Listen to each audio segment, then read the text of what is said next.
vai ter uma palavra maravilhosa para passar para a igreja.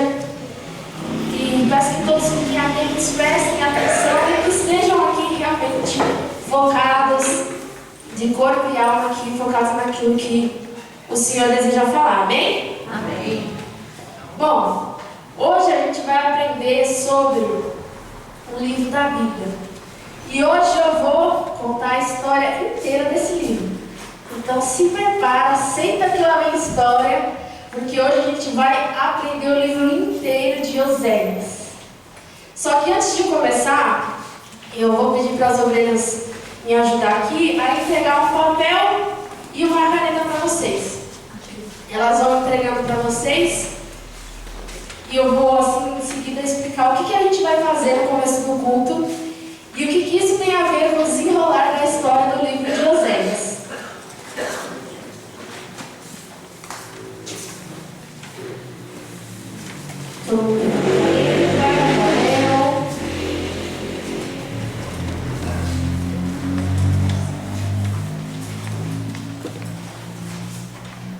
Aqui falta papel, por favor. Pegou o papel? Caneta?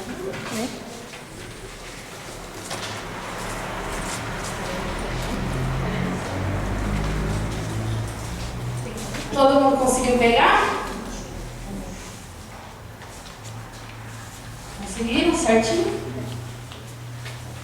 Bom, prestem atenção aqui. O que a gente vai fazer com esse papel e essa caneta? Nós, como seres humanos, nós somos pessoas errantes. O que quer dizer? Que a gente erra. Infelizmente, nós não somos perfeitos. E nós temos erros e falhas que precisam ser consertadas. Alguém aqui é perfeito? Alguém aqui pode afirmar com certeza absoluta: eu não preciso melhorar em nada. Eu acho que não tem ninguém aqui, gente. Que eu saiba, o único perfeito que existiu foi Jesus. Porque nós não somos. E hoje, a gente sempre faz muitas pregações, e fala pra gente exaltar as coisas boas, as qualidades em nós, aquilo que há de bom em nós, e isso é bom, porque a gente deve reconhecer, a gente deve se olhar com olhos de amor, com olhos de carinho, mas hoje o Senhor quer que você escreva e coloque nesse papel as coisas que são ruins em você, aquilo que são falhas em você, aquilo que são erros em você, aquilo que você olha e fala: isso aqui eu preciso melhorar. E eu quero que vocês usem esse papel para que vocês escrevam isso. E eu vou dar alguns exemplos para vocês não ficarem perdidos por aí, mas alguns dos erros que a gente pode colocar nesse papel. Obreira, às vezes eu sou uma pessoa ingrata. Às vezes eu sou uma pessoa que não sabe agradecer. Eu não consigo reconhecer as coisas, eu sou uma pessoa ingrata. Ou às vezes o seu defeito é: obreira, eu reclamo demais. Eu murmuro demais. Nada pra mim tá bom. Eu reclamo de tudo. Se a pessoa faz do jeito que eu quero, eu reclamo. Se ela não faz, eu reclamo. Qualquer coisa, eu tô reclamando. Isso é um defeito, isso é algo que você precisa melhorar. Alguma das outras coisas também pode ser a falta de prioridade.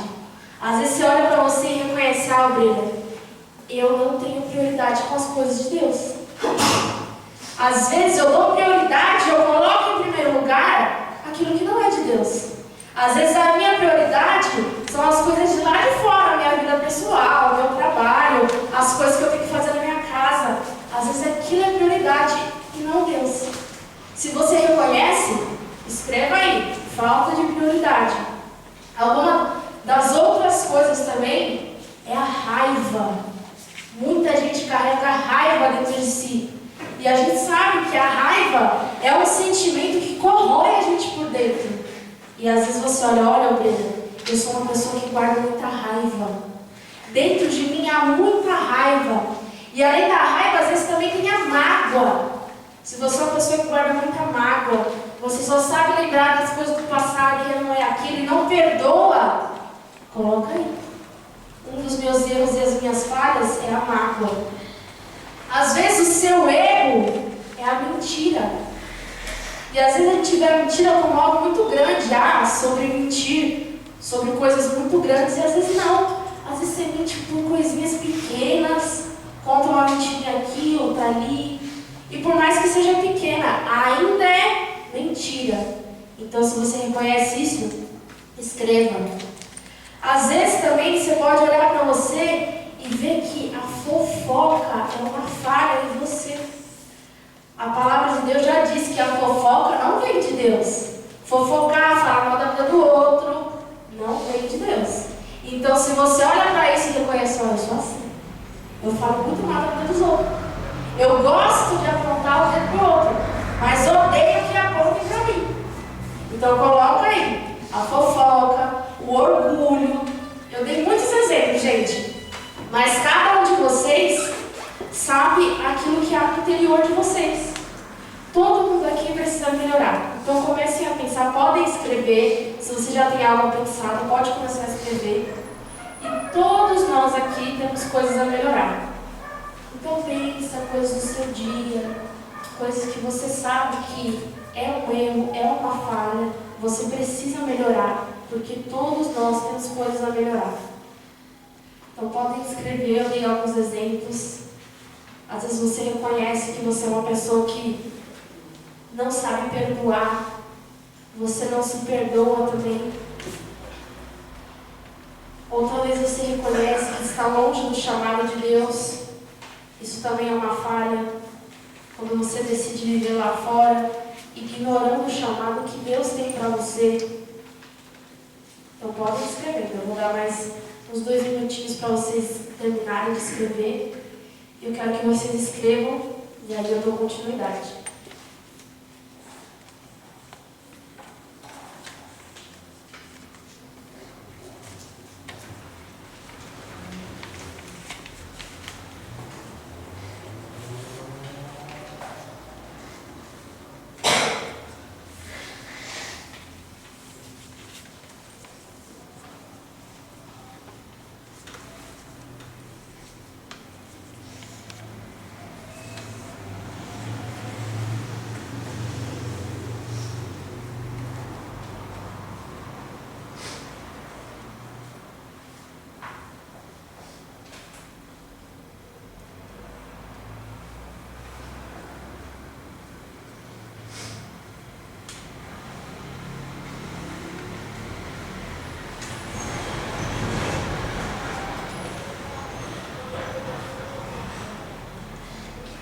Pronto, pessoal. Já foram 2 minutinhos aí. Eu sei que às vezes vocês lembram de mais coisas, vão escrevendo, mas eu vou dar continuidade aqui porque hoje a palavra é um pouco grande, então eu vou dando continuidade. Peço que agora vocês prestem atenção para que a gente acompanhe junto o que Deus tem a falar. Amém? Então, eu coloquei aqui que hoje a gente vai aprender sobre o livro de Oséias. A gente vai aprender sobre esse livro. E como eu falei, eu vou contar a história inteira desse livro. E bom, a gente vai começar pelo início, contando a história do início. Para quem já leu o livro de Oséias, o início do livro de Oséias é sobre o casamento de Oséias. Deus ali manda que Oséias se case com uma mulher que chamava Gomer. Ele pede para que ele se case com aquela mulher. Oséias se casa com aquela mulher, só que eles têm 3 filhos juntos, né? Ele se casa com essa mulher e depois de um tempo, essa mulher trai Oséias. E essa mulher abandona Oséias e vai embora com os amantes dela e deixa Oséias. E aí, dando continuidade, Deus manda Oséias fazer outra coisa. Deus mandou ele casar com ela abandonou ele para ir embora com os amantes dela. Daí Deus vem e manda Oséias fazer uma coisa. Deus manda que Oséias vá atrás daquela mulher, resgate aquela mulher, pague a dívida que ela tinha com os amantes dela e continue a ser fiel àquela mulher. Pode passar para o próximo. Aqui o início conta a história do casamento de Oséias, pode passar. E o resumo do casamento dele é: ele faz uma aliança com uma mulher chamada Gomer. Tempos depois, essa mulher o trai e o abandona, indo embora com seus amantes. E no final, Deus pede a Oséias que perdoe aquela mulher, pague a dívida que ela tinha com aqueles amantes e continue a ser fiel a ela. E quando Deus ele faz isso acontecer na vida de Oséias, Deus na verdade estava fazendo Oséias passar por aquilo para que ele visse que essa história, que o casamento dele era como a história de Deus com o povo. Pode passar para o próximo? O próximo diz assim: essa foi a história do casamento de Oséias, que na verdade era o reflexo entre a história de Deus e o povo.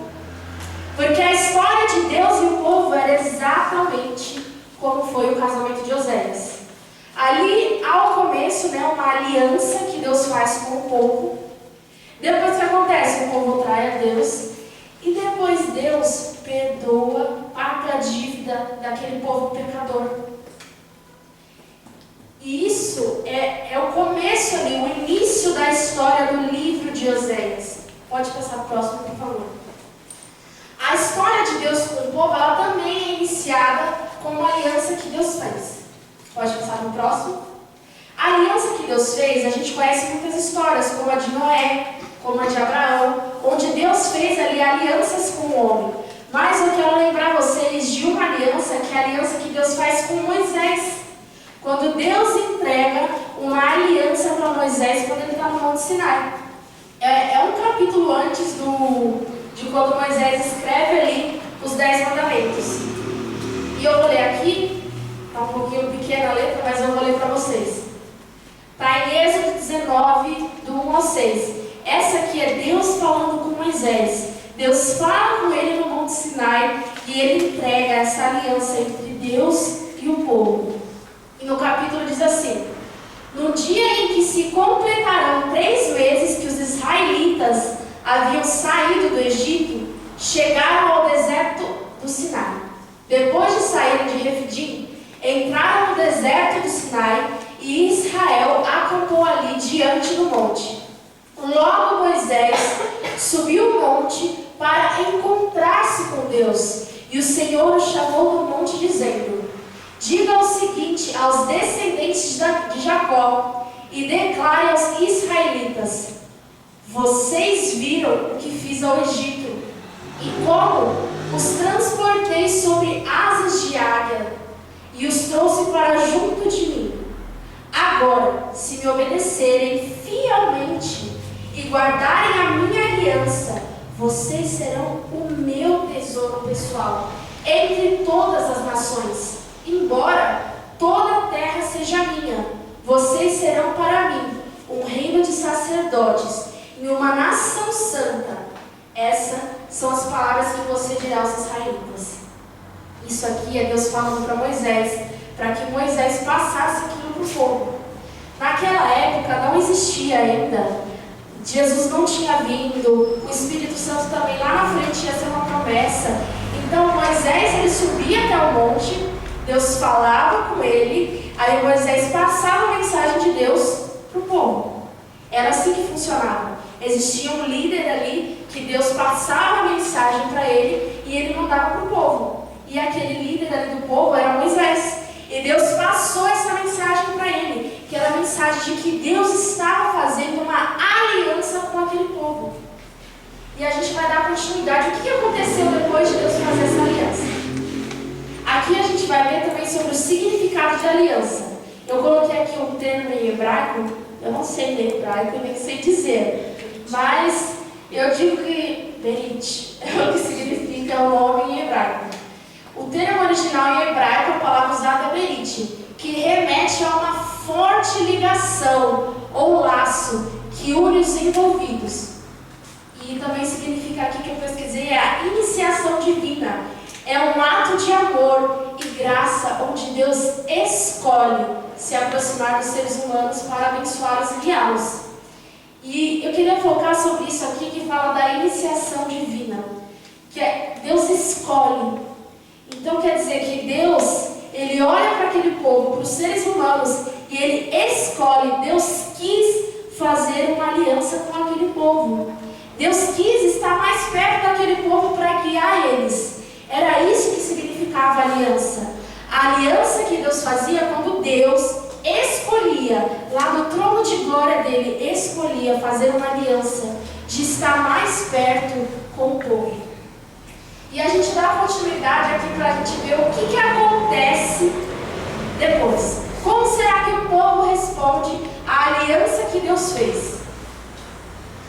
Vamos ver o que diz aqui. O povo, alguns capítulos depois, responde à aliança de Deus, traindo a Ele. O povo pega aquilo que Deus havia dado a eles, aquilo que Deus havia prosperado na vida deles, e oferece a outros deuses.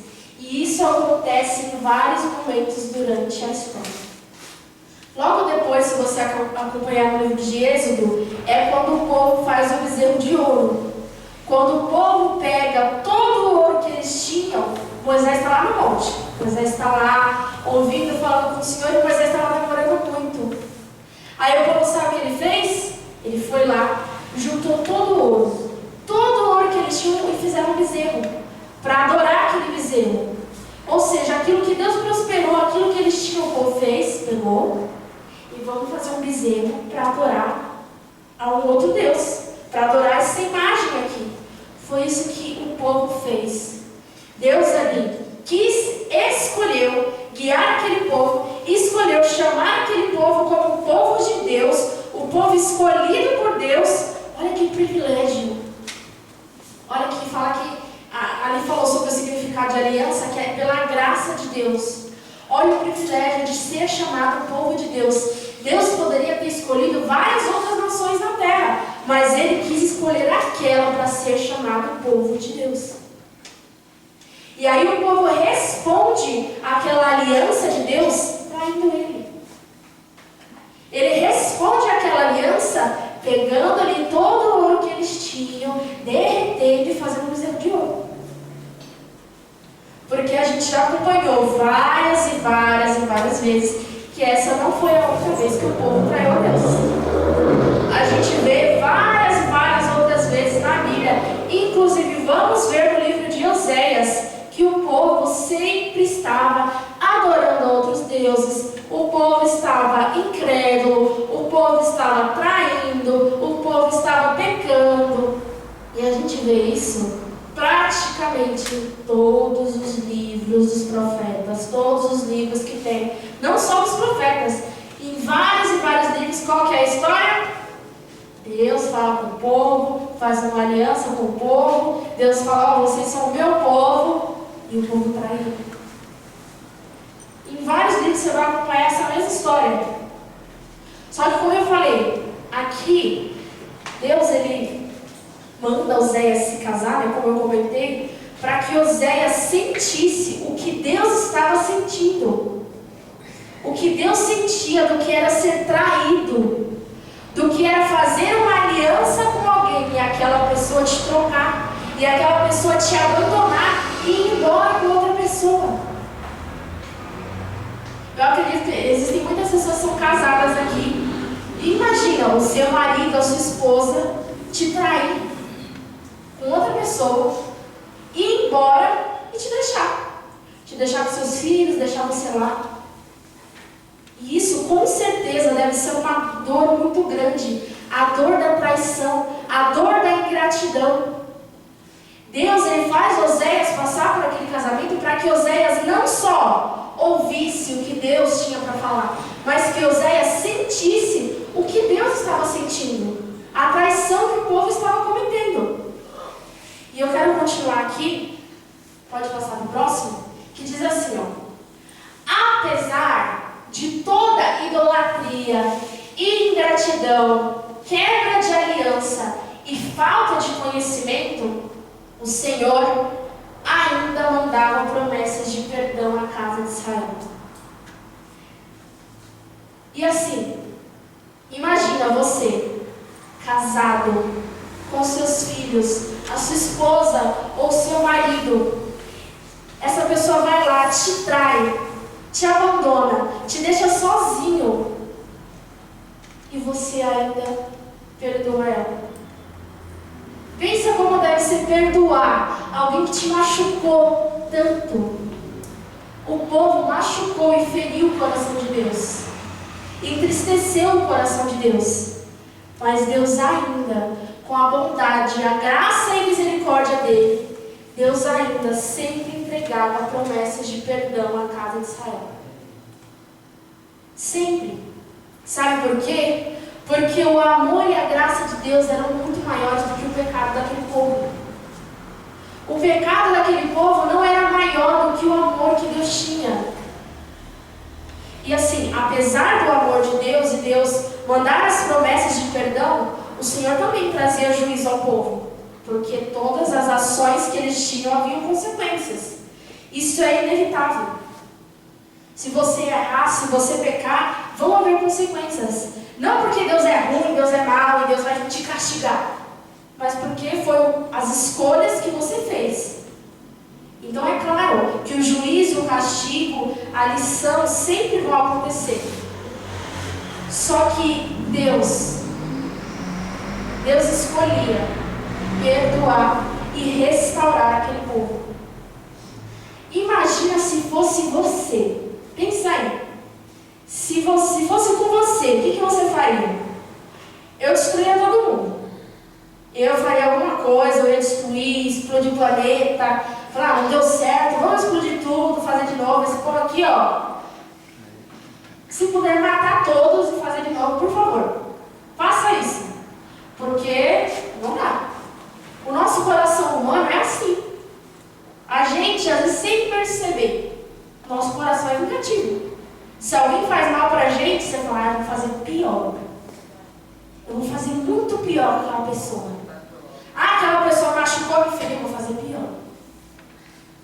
Só que Deus, Ele não pensa e nem age como homem. O nosso coração humano, às vezes, pode pensar assim, na vingança, de eu vou fazer pior, eu vou fazer esse povo pastar e sofrer. E não que o povo não pastou e sofreu, porque foi a consequência deles. Mas entendam que Deus não é aquele Deus que quer que o povo pereça, que coma do pior, que faça do pior e que tudo é ruim na vida deles. Deus não quer isso. Isso é a consequência do que o povo tinha feito. Deus, com o coração dele, com a misericórdia dele, com a graça dele, ainda escolhe perdoar o povo. Deus ainda escolhe enviar uma promessa de restauração. Deus ainda escolhe continuar amando aquele povo. Mesmo aquele povo ferindo ele, mesmo aquele povo fazendo coisas que não agradavam a ele, traindo a Deus, Deus amava eles e queria que aquele povo se voltasse para ele novamente, para que aquele povo lembrasse do Deus a quem eles serviam, para que aquele povo lembrasse e voltasse ali às primeiras obras, ao primeiro amor. Porque quando o povo ali, essa promessa aqui antes que a gente falou de Êxodo, que o Senhor entrega a Moisés, aquilo aconteceu 3 meses depois de quando eles haviam ali aberto o mar, saído do Egito. Aconteceu 3 meses depois.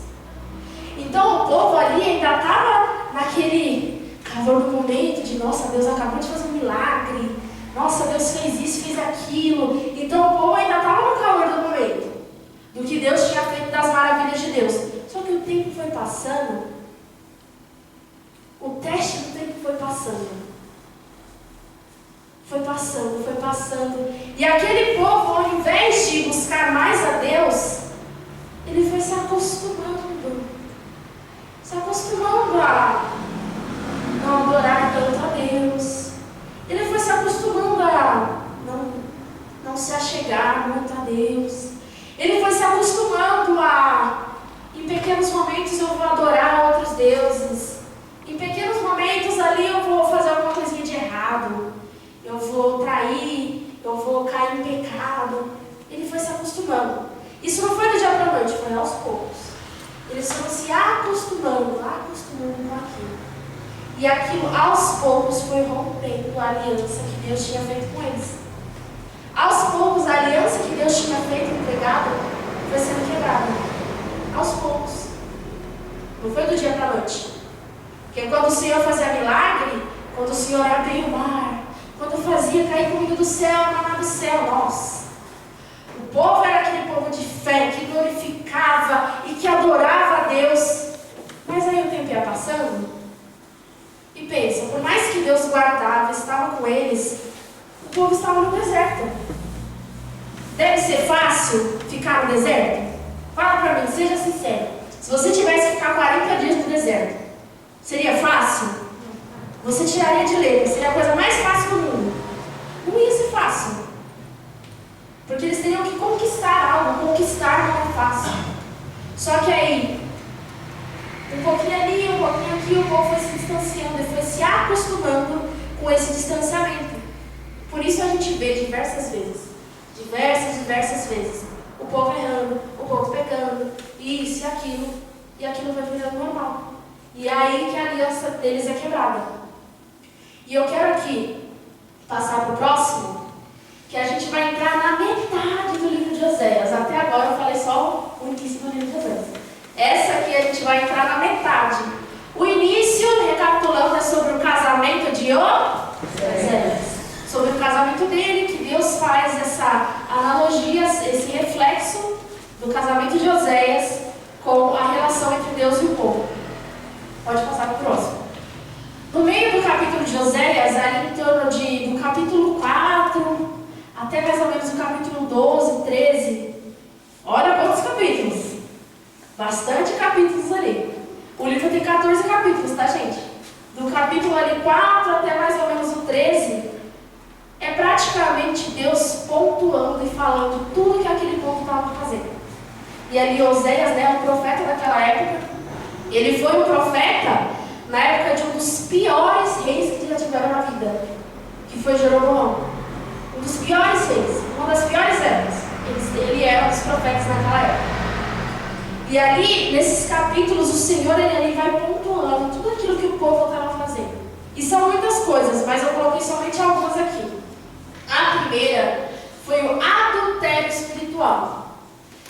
Por que o adultério espiritual? O Senhor comparava a relação dele com o povo como um casamento. Por isso que existe esse reflexo entre o casamento de Oséias e a relação entre Deus e o povo. Porque Deus via a relação dele com o povo como um casamento. Porque qual é o símbolo do casamento? É a aliança. Todo mundo que é casado usa uma aliança, porque esse é o símbolo de um casamento.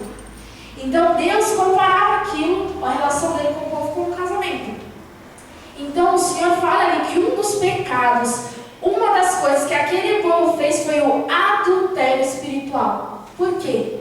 Porque aquele povo adorava a Deus e a outros deuses ao mesmo tempo. E não era assim, só para vocês entenderem. Não era o povo deixou de adorar a Deus para adorar a outros deuses. O povo continuava ali, adorando a Deus. Lá como se achava, Achava que estava adorando a Deus. Aí depois eles iam lá e adoravam os outros deuses, a Baal e a outros deuses. Então pensa, isso é um adultério, é uma traição. É o quê? Você ser casado com alguém e você quebrar essa aliança e começar a se relacionar com outros. Então Deus falava que o povo tinha adulterado espiritualmente, porque o povo continuava achando que estava adorando a Ele e ao mesmo tempo adorava aos outros deuses. E aqui também o Senhor fala que uma das traições e infidelidades daquele povo era a falta de conhecimento. A falta de conhecimento era um dos motivos por que aquele povo perecia. Hoje, nós estamos aqui e de onde nós cristãos tiramos o conhecimento? De onde? De que lugar que a gente tira o conhecimento? É da Bíblia. E Deus ele falava que eles pereciam por falta de conhecimento. Porque aquele povo existia ali, não existia a Bíblia ainda, a Bíblia como hoje, mas existiam os mandamentos. Lembra que eu falei que Moisés escreveu ali os 10 mandamentos, as tábuas dos mandamentos? Existiam já mandamentos. Aquele povo queria aprender os mandamentos? Não queria. Então Deus falava que aquele povo também, uma das traições e infidelidades deles era a falta de conhecimento. E pensa, você como cristão, será que você também não perece? O que é perecer? Morrer. Será que você não morre espiritualmente por falta de conhecimento? Por falta de ler a Bíblia? Por falta de ver, aprender, ouvir e pegar as palavras que o Senhor deixou para você? Pensa aí. Aqui também fala sobre uma das coisas foi que o povo fez alianças estrangeiras. O povo ele fez alianças com outros povos que Deus já falou, não é para você fazer aliança com esses povos. Esses povos são povos pagãos. Não é para você fazer aliança com esses povos. E o povo fez o quê? Fez aliança com aqueles povos. Olha que engraçado. Parece que tudo que Deus falava não faz, o povo fazia. É como aquela criança ainda pequenininha que está aprendendo, que você fala, não põe o dedo na tomada. Aí a criança vai pôr o dedo na tomada. Você não pode colocar a moeda dentro da boca. A criança vai lá e põe a moeda dentro da boca. Igualzinho isso, igualzinho. Tudo que Deus falava não faz, o povo fazia. Deus falou, inclusive, um dos lugares que Deus tinha falado para que o povo não fizesse aliança era a Assíria. Deus falou, vocês não devem fazer aliança com esse povo. E eles fizeram. E a consequência disso foi, o povo tinha um coração dividido. Porque a consequência de fazer alianças com quem não devia foi que os deuses dos outros povos passaram a se tornar os deuses deles também. Como eu falei da Assíria, os deuses daquele povo, daqueles povos, o povo de Deus começou a adorar também. Então olha a consequência de você fazer alianças com quem não deve. É que o Deus daquelas pessoas se torna o seu Deus também. Aquele povo começou a fazer alianças com quem não devia. E aí o que aconteceu? Os deuses daqueles povos se tornaram os deuses deles. Então pensa aí com você. Talvez você faz alianças, você se junta, você cria vínculos. Porque a gente leu ali que a aliança é quando você cria um vínculo, um laço com alguém. Quando você não é só um colega, você é íntimo, você é profundo naquela pessoa. Pensa, será que não existem alianças e vínculos que eu tenho criado que vão me afastar de Deus? Porque pensa, o Deus da vida daquela pessoa pode se tornar o Deus da sua vida. E nós sabemos que o único Deus é o nosso Deus. O Deus que diz aqui nessa palavra é o Deus verdadeiro. O mundo vai te mostrar vários outros deuses por aí, com letra minúscula. Vários outros deuses, o mundo vai te apresentar. E quando você se aproxima de pessoas que os deuses da vida dela não são o Deus vivo, pode ter certeza que você vai começar a, sem perceber, adorar os deuses da vida daquela pessoa. E quando eu digo adorar os deuses, eu não digo, por exemplo, adorar uma imagem. Todos nós sabemos aqui, já foi pregado, a idolatria é um pecado, nós não podemos adorar imagens. Nós já sabemos disso.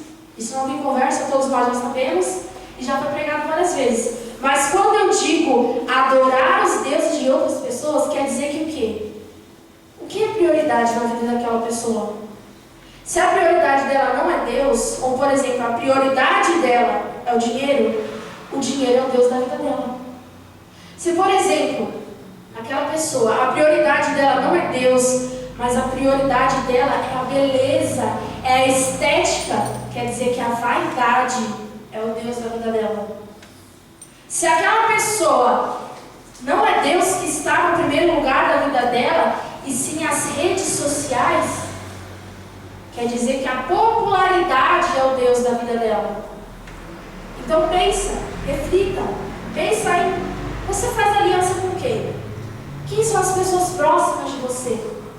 Porque uma das coisas que fez com que a aliança daquele povo fosse quebrada foi que eles começaram a quebrar a aliança com Deus e fazer com outros. E esse foi o meio do livro de Oséias, que é quando Oséias, Deus fala com ele e descreve, mostra e pontua quais foram os erros ali daquele povo. E agora a gente chega no final do livro de Oséias. O que Deus fala no último capítulo? Como que deve ser o último capítulo? Alguém chuta? Qual é o último capítulo? Pensa, como será? Será que Deus derrama fogo dos céus e queimou todo mundo? Porque olha tudo que o povo fez. Olha tantas coisas ruins. E eu não escrevi tudo, tá, gente? Isso aqui é algumas coisas que eu pontuei. Porque se eu fosse ler, eu não conseguiria ler 12 capítulos aqui. Mas o povo fez muitas coisas. Muitas coisas. E a gente vai ver o que aconteceu no final. Alguém chuta o que aconteceu? Alguém sabe? Fala, Gabriel, o que aconteceu? Perdão? Não era pra você estragar a pregação. Era pra você falar alguma outra coisa. Deus dá mais uma chance. Mas vamos ver o que acontece no final. Aqui a gente vai acompanhar o final, pode passar o próximo. O final do livro de Oséias. O que Deus fala no capítulo 14. Vamos acompanhar aqui. Isso Deus falando, tá? Converte-te, ó Israel, ao Senhor teu Deus, porque pelos teus pecados tens caído. Tomai convosco palavras e convertei-vos ao Senhor, e dizei-lhe: tira toda a iniquidade e aceita o que é bom. Oferecemos como novilhos os sacrifícios dos nossos lábios. Não nos salvará a Assíria. Não iremos montados em cavalos, e a obra das nossas mãos já não diremos mais: tu és o nosso Deus. Porque por ti o órfão alcançará misericórdia. Eu sararei a sua infidelidade. Eu voluntariamente os amarei, porque a minha ira se apartou deles. Eu serei para Israel como orvalho. Ele florescerá como lírio e lançará as suas raízes como Líbano. Pode passar para o próximo? Estender-se-ão os seus galhos, e a sua glória será como a da oliveira, e a sua fragrância como a do Líbano. Voltarão os que habitam debaixo da sua sombra, serão vivificados como trigo, e florescerão como a vide. A sua memória será como o vinho do Líbano. Efraim dirá: quem mais tenho eu com os ídolos? Eu o tenho ouvido e cuidarei dele. Eu sou como a vaia verde, de mim é achado o teu fruto. Quem é sábio para que entenda essas coisas? Quem é prudente para que as saiba? Porque os caminhos do Senhor são retos, e os justos andarão neles, mas os transgressores neles cairão. E aqui na minha Bíblia, eu não sei na Bíblia de vocês, mas de onde eu tirei essa passagem, ele fala assim, ó, o título dessa palavra é Exortação ao arrependimento e a promessa de perdão. Olha, depois de tudo o que aquele povo fez e o que Deus fala, qual é a resposta do Senhor? A resposta de que Ele restaurará aquele povo. A resposta de que Deus perdoará aquele povo. A resposta de que Ele vai restaurar a aliança. A aliança que Deus quebrou? Não. A aliança que o próprio povo quebrou. Era isso que Deus ia fazer. E quando eu li há pouco tempo o livro de Oséias inteiro, e quando eu li o livro, quando chegou no final, eu fiquei assim, nossa, mas é isso? Deus vai perdoar eles? Como assim? Deus não vai destruir todo mundo? Olha tudo que o povo fez. Como assim isso vai acontecer? E às vezes o nosso interior pensa assim, né? Nossa, por que Deus não destruiu todo mundo?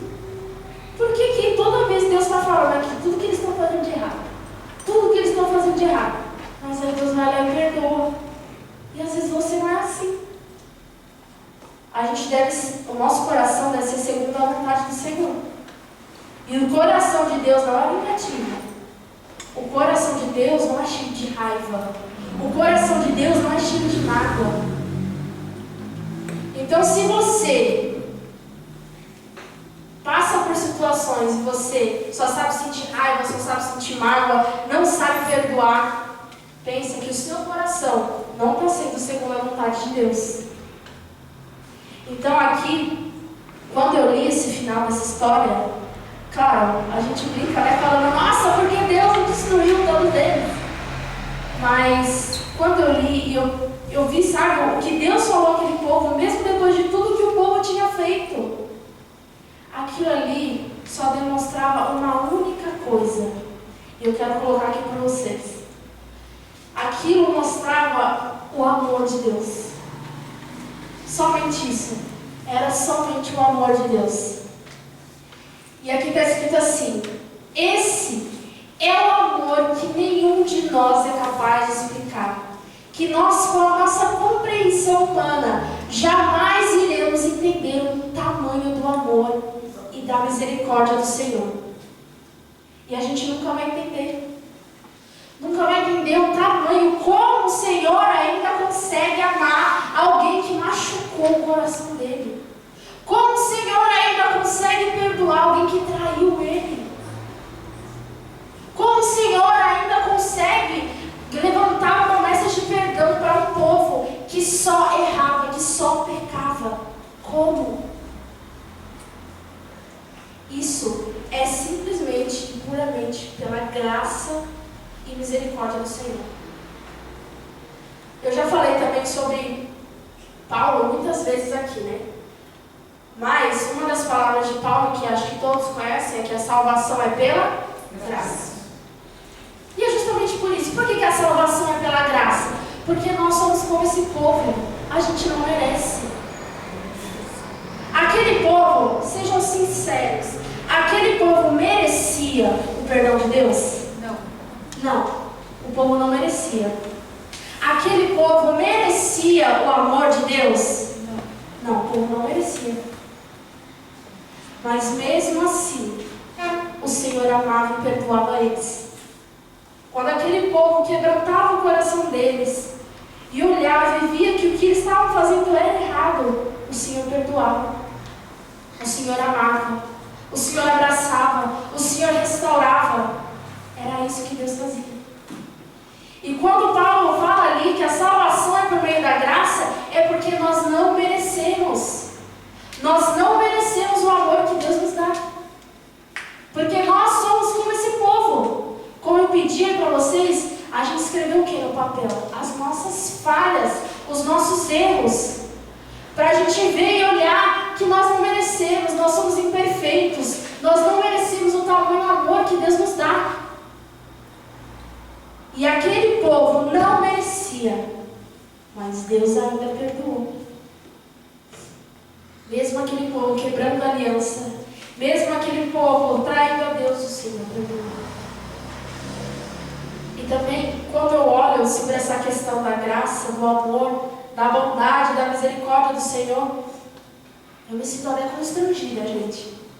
Porque a graça do Senhor nos constrange. Porque a gente nos constrange com o tamanho dele em relação a nós.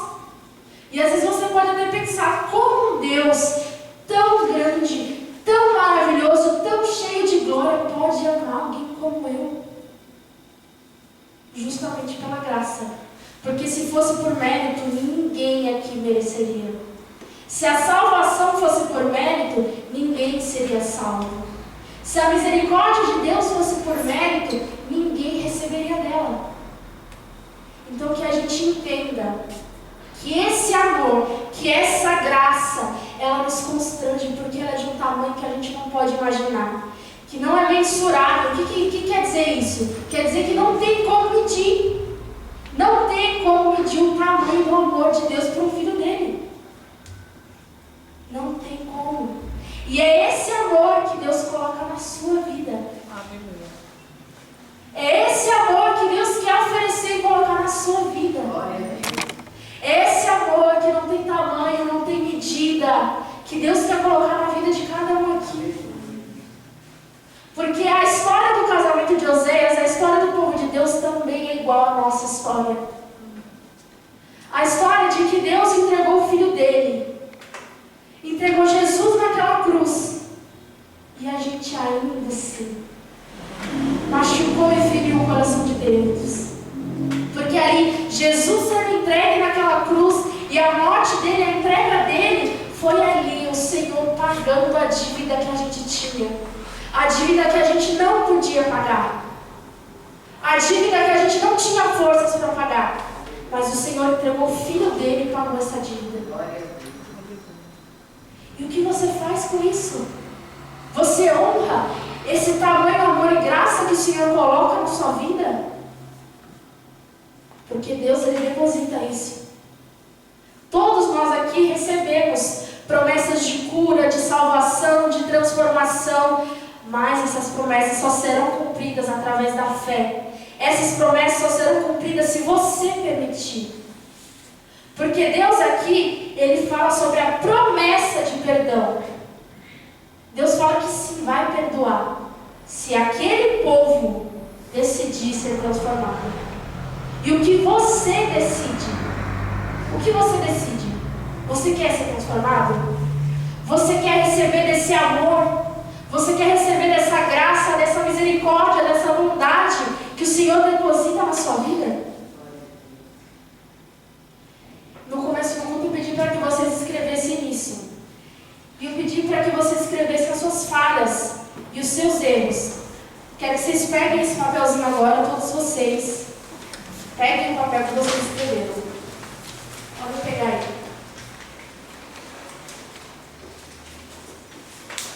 Todos pegaram? Olhem para essa folha. Olhem para aquilo que você escreveu. Suas falhas, seus erros. E agora eu quero que você pegue essa folha e você rasgue ela em vários pedacinhos. Vários pedacinhos, pode rasgar. Rasgue a sua folha, rasgue em vários pedacinhos.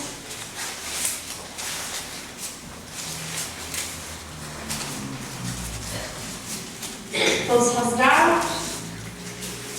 Aí vocês me perguntam, obreira, por quê? Por que você pediu para que a gente escrevesse nossas falhas numa folha e rasgasse ela? Sabe por quê? Porque esses erros, essas falhas, são coisas que podem quebrar a sua aliança com Deus. E você precisa consertar elas. E essas falhas fazem com que vocês tiveram que rasgar. Tudo isso que vocês escreveram são coisas que quebram. Quebram a sua aliança com Deus. Coisas que podem te tirar da presença e de dentro dessa aliança que você tem com Deus. E às vezes a sua aliança com Deus está igual a esse papel. Olha para esses papelzinhos. Esse monte de papelzinho que tem na sua mão. Às vezes a sua aliança está assim, por conta dos erros e das falhas que você tem, por conta dos erros, dos pecados, das traições e infidelidades que você comete. Talvez a sua aliança está assim. E assim como Deus entregou a promessa de perdão para a casa de Israel, Deus entrega a promessa de perdão para você. Porque eu sempre falo isso. Se Deus, aqui a gente lê uma palavra que é Deus falando com o povo, quer dizer que Deus quer que você escute, que você leia aquilo que Deus falou um dia para o povo, porque Deus quer falar isso hoje para você. Então, se Deus, apesar de todos os erros e as falhas que o povo cometeu, Ele entregou a promessa do perdão. Mesmo aquele povo estando com a aliança igual a esses papelzinhos que estão na sua mão, tudo rasgado,